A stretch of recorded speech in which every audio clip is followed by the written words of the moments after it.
I'm happy that you guys enjoyed that last recap video, so let's go ahead and just jump into the next one. But before we do that, though, I do want to plug my Discord again. I plugged it in the last episode, let's plug it again in this episode. So, I have a Discord server. It actually has a lot more people, so thanks to everyone that joined in. Let's see if we can get some more people in there. It's just a fun old time. We talk about the One Piece series, about anime/manga in general, about a whole bunch of stuff. So if you guys want to drop by, the link is in the description. Let's do this. Season 2, which is known as King's Journey, starts off with Cecil and Talon landing in Nice City 2.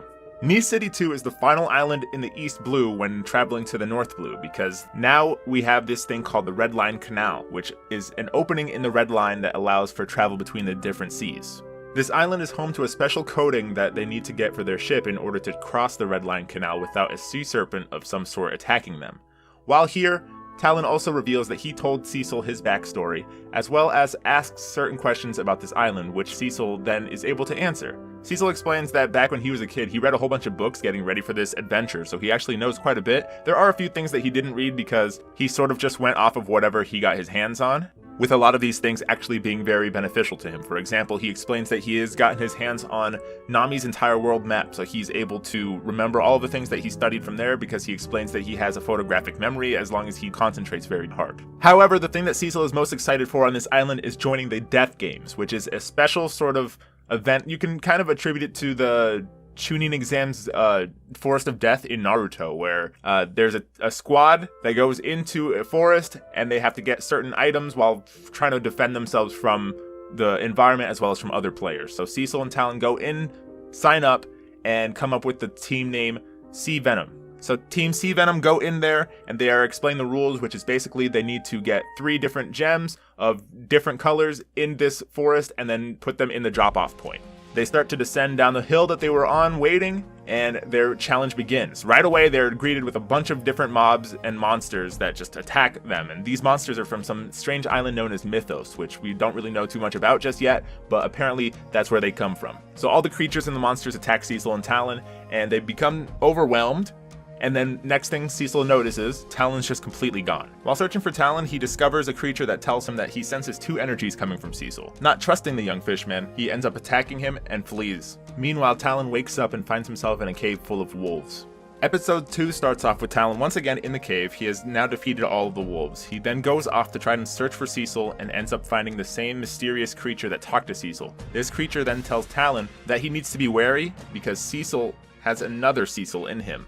Talon's really confused about this, but the creature doesn't really elaborate too much further, and Talon just goes off on his merry way. Continuing through the forest, Talon meets up with a boy named Wally, who requests help from Talon in defeating a monster and saving his friend Bottlecap. Talon and Wally team up and are able to defeat the monster, but unfortunately Bottlecap has already been killed. They are able to recover both Bottlecap's gem, the one that Wally and Bottlecap had already gotten, as well as the gem that this monster that they just defeated dropped, and Talon decides that he'll keep the one that they just got, while Wally can keep the other one, the one that belonged to Bottlecap and Wally. Wally is not having that though. That guy's actually cuckoo for Cocoa Puffs crazy, and he starts freaking out on Talon, telling him that he and Bottlecap are the same, wanting to steal everything that he's ever owned. Talon tries to calm him down, but in the end has to end up killing him because Wally's just wilding out. The episode ends in a marine base. In this marine base, a certain marine tells another marine named Vaz that 2 pirates have risen up and defeated Blomar. Vaz is not really too shocked about this, just laughing it off, saying that some pirates are better than others,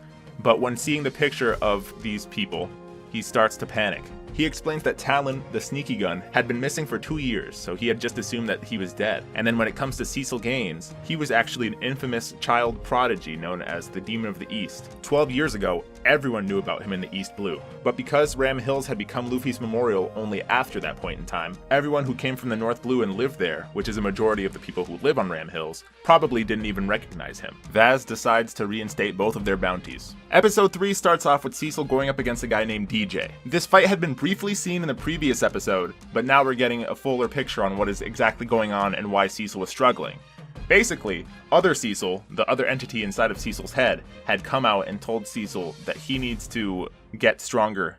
And to do this, he has limited what Cecil can do in order to sort of put him up to the test and see if he can really stack up. Cecil still ends up defeating DJ even with the limits that are being put on him, and is able to take his hockey stick away from him, known as the key. Cecil and Talon then get back together and complete the death games, putting all 3 of the crystals that they got into the chest. And since they're the first ones to do it, they end up winning. With all the new gold that they have gotten from their win, they go off to try and get this coating for their ship. There, the guy who's supposed to put the coating on the ship is not actually even around, which makes it so they go inside and find some diamonds, and then when the guy does show up, they end up using the same diamonds that belong to that guy to pay for the coating. So in reality, they didn't even have to pay for anything. They end up putting the coating on the ship, but before they leave, Talon suggests that they stay on the island a little longer and play the rest of the minigames that are there. Cecil decides to entertain this thought, and they go back onto the island, but Talon hits on a girl in the bar, and they both end up getting shooed off of the island. Episode 4 starts off with Cecil and Talon now inside of the Red Line Canal. As they head their way to the North Blue, Cecil decides to show off something to Talon, something that Talon had no idea even existed. Cecil jumps into the water and Talon freaks out because Cecil's a devil fruit user, so obviously he's going to sink. But for whatever reason, Cecil ends up rising back up. Talon's like very confused about this, but Cecil explains that after the red line was dug out, there was a certain property that was kind of extracted and put into the water. This is known as devil water, and the way that it works is by replacing the devil fruit user's ability to even use the devil fruit for a certain amount of time, the devil fruit user is now able to swim again. So Cecil no longer has his ability to use poison for a small amount of time. As long as he's in the water, he's not going to be able to, but he's once again able to swim freely like the fisherman that he is. While Cecil swims around, he notices an opening underneath where their ship is, and he goes inside along with Talon, and they end up finding an entire civilization underneath the water. They note that something's off with the people as they're looking at them all strange, but one of the civilians in this area tells them to follow her because it's almost time for the curfew. Really confused, they still follow her, but they're not too sure what's going on. After getting to the girl's house, she explains that there's a certain dictator that has been keeping everyone oppressed underneath here for many, many years. A certain man then appears at her house and requests money from her, but she's unable to pay. He explains that she will get evicted soon, and she says that she, her son, and her father need to survive just like everyone else. She makes an excuse for why her father isn't present, and the guy leaves. The woman, whose name is Angel Maylove, then tasks Cecil and Talon with recovering her father, who has went on a mission to the surface in order to get certain materials. Angel lets Talon and Cecil borrow some costumes from her son, and they both head out to go recover her father. The two go stealth mode as they travel through this underground city, but they make note of the fact that none of these guards are actually trying to make any noise whatsoever. This entire city is completely silent for whatever reason. They end up getting discovered, but they beat up all of these people who still don't even make a noise as they're fighting, and they are able to recover Angel's father. Back at the Maylove residence, Angel and her father speak to Cecil as Talon sleeps upstairs. They explain that the reason why all the guards are really silent at night is because their dictator, Ravafio, hates all noise while he sleeps. So at night, everyone must be quiet, or else they will get executed. Reggie then explains to Cecil that the reason why he goes on these trips is in order to get certain materials and items and stuff that are needed in the city, including medicine that he needs to deliver to a boy in the morning. Cecil agrees to help him do this. Back upstairs as Talon sleeps, he has a nightmare that he's in his shadow dimension, a dimension that he can only access because he has the shadow fruit. He looks at his shadow core, a certain power source of sorts that allows him to utilize this dimension, and notices how everything is fine with it. However, it becomes corrupted and turns a different color as a strange voice talks to him. Also, one thing that I do want to mention that I forgot to mention previously in the video was that Talon is having an issue with his devil fruit where he can't utilize it whatsoever, and he's not really too sure why. The next episode starts off on the next day. Cecil and Talon go off on their mission to deliver the medicine and stuff that they need to deliver out, and Reggie gives them both a gift for being able to do this for him. Talon requests a book, and after Cecil finds out that it's a book on something called the Abaddon, he freaks out and tells Talon to never open it and to throw it away. Talon's really confused about this, but Cecil insists that it's something that needs to happen. After guards discover the two of them, they get attacked and they split up.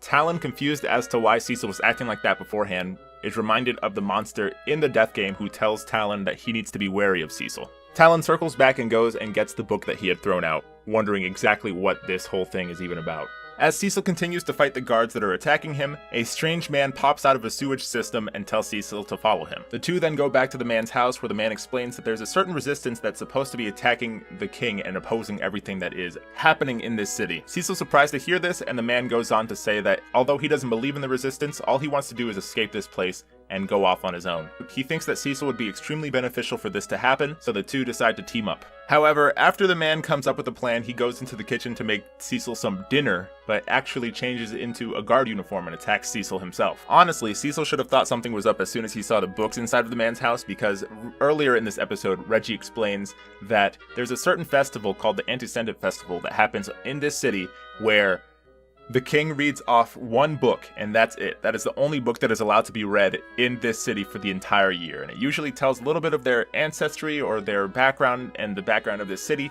But other than that, no one else is allowed to find out anything, which is why Reggie's whole ploits into the surface world allows him to bring back books for everyone to read. Cecil defeats the guard and actually ends up becoming a little bit more sadistic in the way that he speaks, which sort of comes down to the other Cecil's influence. The other Cecil even pats Cecil on the back for utilizing his power ever so slightly. And this switch in emotion happened because this guy called him a devil. So there seems to be some sort of trigger words like Abaddon and devil that are affecting Cecil's psyche. The following episode starts off with Talon reading off the book that he had gotten, the Abaddon story that he had gotten from Reggie. In it, it's just a bunch of different little poems and pictures, basically, and he's really not exactly sure why Cecil was freaking out over this. He's just extremely confused. Either way, after he puts down the book, he sees Angel's son, Juan Jr., go into a certain place. He follows Juan Jr. in there, but Juan Jr. is completely gone when he goes inside. Only thing that's left is some trash can that he ends up actually seeing that you can go down into. He follows down in there and finds the resistance base. The resistance that the guard had just previously told Cecil about, Talon has now discovered. Underneath here, Talon finds out about the resistance and befriends a man named Samson, who is the resistance leader. He also finds out that Juan Jr. is a member of the resistance. Episode 7 starts off with Cecil seeing Ravafio in person. Ravafio ends up going through the city and slashes down a man simply for making a noise while he's talking. Other Cecil then pulls Cecil into his mind, where he explains to Cecil that he needs to switch with him. He wants Cecil to utilize his power in order to allow for Cecil to have enough power to do whatever he wants to do, which is defeat Ravafio in this case. Cecil does not want this to happen because he fears his other self and knows that it's just a bad idea in general. Meanwhile, Talon is talking to Samson still, who is explaining the situation about the resistance and what they want to do, which is basically to charge in there and just defeat Ravafio once and for all once they have the proper numbers and everything like that. And as they speak about this, a man who had run by Cecil is now underneath the ground talking to both of them, explaining what had just happened. Talon is now afraid that Cecil's going to want to just attack Ravafio right then and there, and knows that they need to all come together in order to stop this threat that's happening in the city. Talon goes back up to the surface and finds Cecil, who's still in a daze because he's in his mind talking to his other self, and when Cecil finally comes to, he sees Talon right in front of his face. Cecil goes back underground with Talon, who then meet up with Samson, and Samson explains that tomorrow is the Antecedent Festival and they will start their invasion right then and there, once it starts. But because there's going to be too many civilians around during the Antecedent Festival, they're not going to be attacking the king until a later point in time. They ultimately want to attack him when he is asleep, and this invasion is mainly just to map out what the castle looks like inside, because no one's ever been inside of there, so they don't know the entire inner machinations of all of the things inside of the castle. Episode 8 starts off with Talon once again having another nightmare. He's still unable to use his devil fruit, but in this nightmare, once again inside of some strange shadowy figure, his shadow core, which is still being corrupted, is now spawning all over the place inside of this area that he's in. Confused, he once again hears another voice speak to him, the same exact voice actually, speak to him, but say something else. Once again, it's something that you can't really understand normally, but he just wakes up and is really confused about what is going on. Because of all of these nightmares that he's had, he hasn't been able to sleep too well, which makes him a little concerned about what is going to happen during this mission. He ends up with the realization that he's probably not going to be able to sleep until after this mission is done. Talon discovers an energy drink while downstairs and takes it in order to try to stay awake for as long as possible.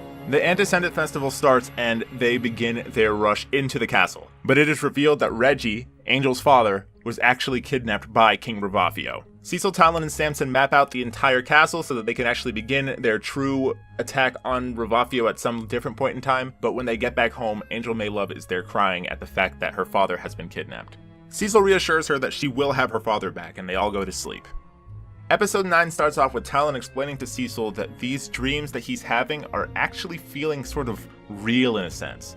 Like the things that are happening in there are actually affecting his pains in his chest and in his head. Rendezvousing back with Samson, Cecil speaks about how maybe the devil water will be of use to them in order to weaken Revafio, because Revafio does have a devil fruit ability. But Samson explains that they've tried this before and it did not work. For whatever reason, their people have some sort of strange immunity to the devil water, possibly from having been living under here for years and years and years. The true invasion finally starts, and all of the members of the SPR, known as the Special Provisions for Revafio, the resistance team that is going to take down Revafio, start marching into the castle, and Cecil, Talon, and Samson are left to be the three that actually go in there for the full infiltration. Cecil splits off from Talon and Samson in order to sort of get more ground and see what they can find, and on Talon and Samson's side of the story, they end up fighting against Barack Olama, who is Revafio's right-hand man. Due to Talon being weak from having not had too much sleep, as well as losing his devil fruit, he is at a disadvantage, and him and Samson struggle to fight this man, who has the Com fruit, Corazone's fruit from the main One Piece series, that allows him to create a silence bubble around him. Cecil ends up finding Revafio himself, and Revafio explains that he knows that Cecil is the Demon of the East. Cecil is very taken back by this because he has no idea why anyone would know what the Demon of the East is, let alone this guy who has lived underneath the water, but Revafio just wants Cecil to come and finally have a fight with him, so the two end up clashing. Brock has a silence barrier around them so that they cannot reach out to Cecil whatsoever. However, after being able to strike a good hit on him, the bubble goes down, and Talon reaches out to Cecil, shouting that he needs some assistance. Revafio has the Bomb fruit, which allows him to create bombs from anything from his body, so as he shoots explosions out at Cecil, it's actually hurting Cecil quite a bit. Cecil is overpowered by this guy, but due to Talon's shout, it makes Cecil realize that he needs to utilize other Cecil, the other entity inside of his mind. So he allows other Cecil to come out at around 30% of his full power in order to stop Revafio once and for all. Now having switched to other Cecil's personality, other Cecil explains that the true Cecil Gaines has come out, and Revafio is amused. Episode 10 starts off with other Cecil and Cecil now sharing a body as they attack Revafio together. Revafio is completely overwhelmed by this percentage of other Cecil's power, and the two are able to defeat him quite easily. At the same time, Talon and Samson have finished fighting against Barack Olama. Talon was able to tap into the powers that he had once again in him, his Devil Fruit ability. He was knocked out, has a dream where his powers have now come back. The man mentions some last thing, the strange voice in his head, and he wakes up with his powers back. Then they are able to completely destroy Barack Olama. After having wrapped up things, Cecil once again speaks with other Cecil and tells him that he does not want to ever have to utilize him once again. Other Cecil is too dangerous, and he's known since the very first moment that he saw him that he was an evil entity and that he should not trust him or utilize his power at 100% no matter what. Other Cecil is not convinced that that's something that's going to happen. He claims that he's not evil and that all he wants is to complete a certain goal. He then thanks Cecil for the opportunity to have control over his body once again after such a long time, and Cecil once again takes control. Having now saved Reggie, they head back to Angel's house, where they say goodbye to both Reggie and Angel. Then they go back to the SPR base and say goodbye to Juan Jr. and Samson. However, Talon's final words to Samson aren't exactly super good. See, the entire season, Samson and Talon have had this sort of friendship that is built on the fact that they were making fun of Cecil, but in reality, Talon was just utilizing Samson in order to defeat Revafio, and after this is all said and done, Samson now reveals that he has hated every single thing that Samson has actually said to Cecil, and that he hates Samson. Samson is heartbroken by this, and they end up leaving the city once and for all. The city also, although it was never mentioned in the actual season, its name is Cavern Nest. Now with Revafio defeated, the new king is Reggie. So Juan Jr. has become the prince, and we'll see how that leads into the future. As Cecil and Talon sail off into the next area that they have to go to, Talon asks Cecil what exactly Barack Olama meant, because Barack Olama also mentioned that Cecil was the Demon of the East. Cecil explains that he doesn't really remember too much about his past, but Talon isn't really buying it, which causes an argument between the two. Cecil explains a lot more about his past, but mainly just stuff that he can remember, like for example the fact that his first memory is him waking up at the age of 6 and being taken in by an old man who then raised him, and how there's a separate entity inside of him that's been there ever since he can remember.